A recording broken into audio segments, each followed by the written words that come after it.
big picture, globally, is there any competing voice and vision to this? We're not it. America's not. What's like the global conservative voice to speak against it? And what country is out there saying, hey, this is a really bad idea, / what are we, the American people, gonna do, and the British people, gonna do to stop this when our leaders are so dead set on imposing it upon us?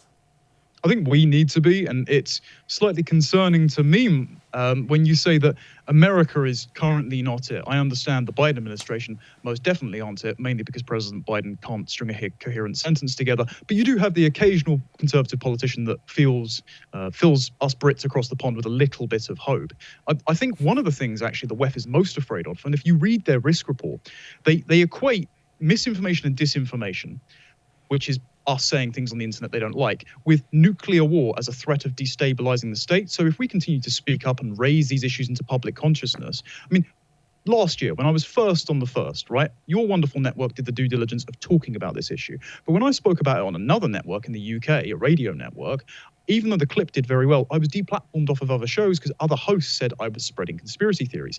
Now it's gotten to the point where our disparate networks have talked about it so much, it's in the public consciousness. People are talking about it at the bar, at the pub, at the gym, all these sorts of things. So because it is in people's minds, the WEF are very afraid. And the other thing the WEF are afraid of, even though they really like China, is BRICS. So currently, the US, the UK, and the like have screwed ourselves over economically by sanctioning Russia. No matter how you feel about the Ukraine and Russia conflict, the sanctions have not been a good thing for us. So what's happened is it's pushed Russia into the arms of China. They've got all the gold, they've got all the oil and natural gas, and China have lots of the rare earth minerals that these countries need to decarbonize: lithium, cobalt, all the types of stuff.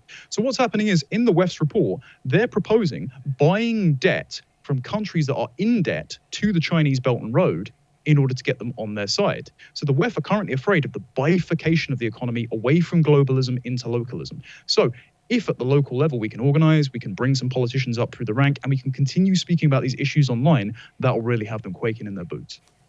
Tremendous. Give me the 30-second on what lotuseaters.com is all about.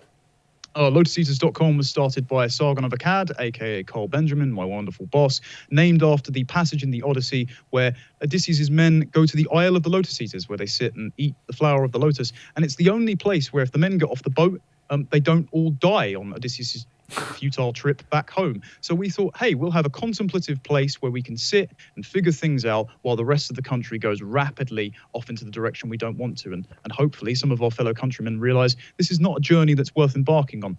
We should go back to the Isle of Lotus Eaters. Well done. Everyone go make it a part of your daily routine. LotusEaters.com. Connor Tomlinson, a pleasure, sir. I hope we can do it again. Thank you very much. Hey, thanks for watching that clip about the World Economic Forum. Super important to understand what's going on. But the thing is, when you learn about this stuff, I don't know, but my anxiety goes up. It's like global digital IDs and like we're not allowed to eat meat anymore. We're going to eat bugs. Like, what are you talking about? So I get very anxious. So that's why I started this podcast. It's called Politics by Faith. So what we do is we take the story of the day, we break it down, we lament the brokenness, but then we provide some historical perspective and some biblical peace to understand that there's nothing new under the sun, and then what we can do to get through this, even more than get through it, what we can do to win. So that's what the podcast is all about. You can give it a download. It's free, of course, wherever you listen to your podcast, Politics by Faith, and you can watch, you can feel the anxiety wash away.